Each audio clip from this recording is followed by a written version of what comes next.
So we've got everything working fine and dandy. The only thing we want to do now is be able to punch in some data up here for the customer and have it look up all that information, if it's an existing customer. And I think what we want to do is look up on the phone number, because that's something that would be pretty unique.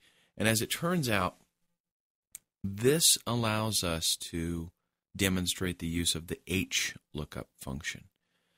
Because the main difference between the two, we know that with VLOOKUP, we used that on this inventory worksheet that has all of the different elements in columns. That's how they're arranged.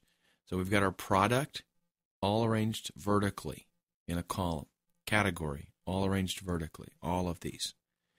So when we use VLOOKUP, it goes and finds this number and then the corresponding column for that and returns a value. With HLookup, it's exactly the opposite. And I set up a worksheet that would demonstrate this is the same information, but with HLookup, everything is arranged like one single category goes all the way across horizontally. That's where we get the H for HLookup. So in this case, whenever we look up the product ID, it then needs to correspond to which row you want to pull that data from. So it totally depends on how your data was arranged. That's the main thing here. Because some things, as a human being, it makes more sense to us to arrange them in one way, and some things it makes more sense to arrange in another. What I have done on the customer's worksheet here is I have arranged name, address, and city and all this kind of stuff in the format that we're more familiar to, as human beings. That, of course, it doesn't really matter how it's arranged as far as Excel is concerned, but somebody could have arranged this already like this, and then I need to go in there and write some kind of formula to work with this data. That's fine. One thing that I have noticed here, I need to get the phone number up on top, so I'm going to cut that, go up top, and do an insert cut cells to put that at top, to put that at the top because of the lookup that I'm going to do. When you do a lookup, the first value there, that's where things are searched for in your range. So let's go back to the invoice. Let's note some things here first. B1 is our phone number. B2 is the name. We need to just, kind of make a mental note of all this stuff so we don't have to hop back and forth too much. But what we want is a drop down here for the phone number. And I'll go to data validation on the data tab, remember that. And allow, click the drop down there to go to list and our source. And remember, this is where it is critical to have gotten that information prior, because once you click on this, you can't switch worksheets. So, fortunately, I have done that, and an equal sign. Notice I remembered it this time.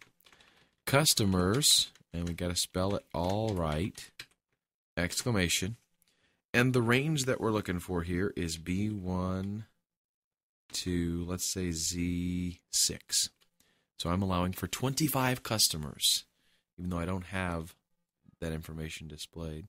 Must be a delimited list, or, oh, you know what? That's the wrong list. B1 to Z1, not a range. I am totally messing this up. B1 to Z1. There we go. Okay, so we have specified one whole line, and if I click the drop down, there are our numbers. Wonderful. We pick the first one. So what formula do we use to pull this data? Remember, it's the same thing that we did with all of these, except now we're using HLookup because the data is arranged in a different layout. So we don't want things to show up unless a phone number has been picked. So we're going to use if, and our test is B4 less than or equal to double quotes. So if B4 is anything but null or completely empty, here's what we want to do. HLookup, and our lookup value, we're pointing to the phone number. Okay, B4. The table array, what data do you want to look at? And for this, we'll do customers exclamation. We'll look at B1 to Z26, and then the row index number. Remember, the index number starts at where your table array starts. So we're going basically from B1 all the way down to Z6. So our index starts here at B1, and that means the index would be 1 for the phone number. We want the name, so the index is 2. So for our row index, we put 2, and then we want false because we don't want anything to show up if it's not a complete match. And the value that we want if B4 is null, so if that test that we did earlier is false, the value should just be double quotes, and then we can close the parenthesis. All right, and it has looked up our name for us. Fantastic. Same thing. We need to do the same thing for address, and actually, you know what?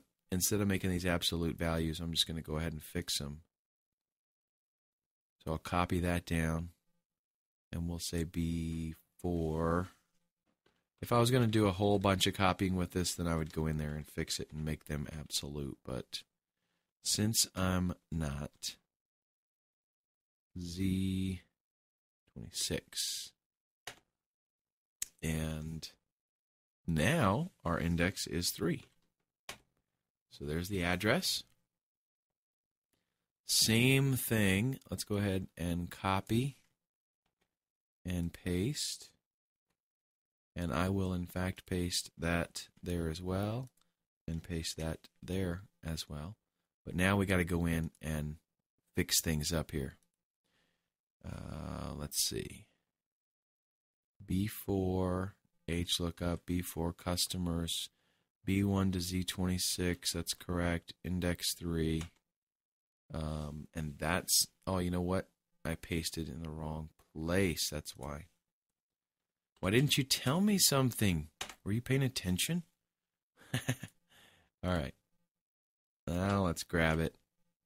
And that's what happened. That's what I did last time. I forgot to hit escape. Okay, so now we just got to go in and tweak our settings here. Let's go to 4. Great.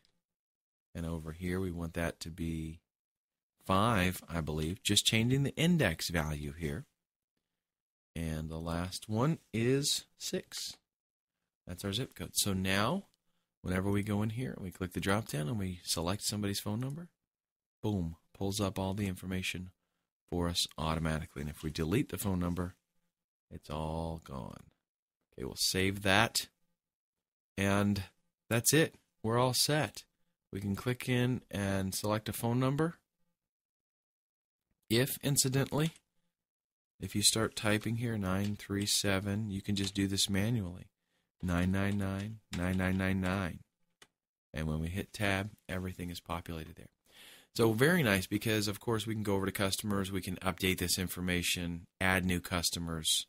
All of that is fine. The only thing you have to pay attention to, really, that you got to keep in mind is that whenever you're doing something like this, the ranges that you have specified, those are pretty much defined.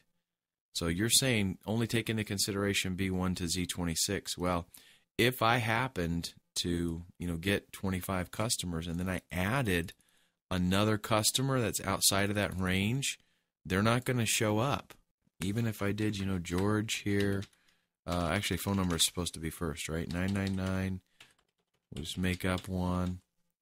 George. And this street. City. We'll just put my city. My state. My zip. And I think that's all that we've got there. Yep.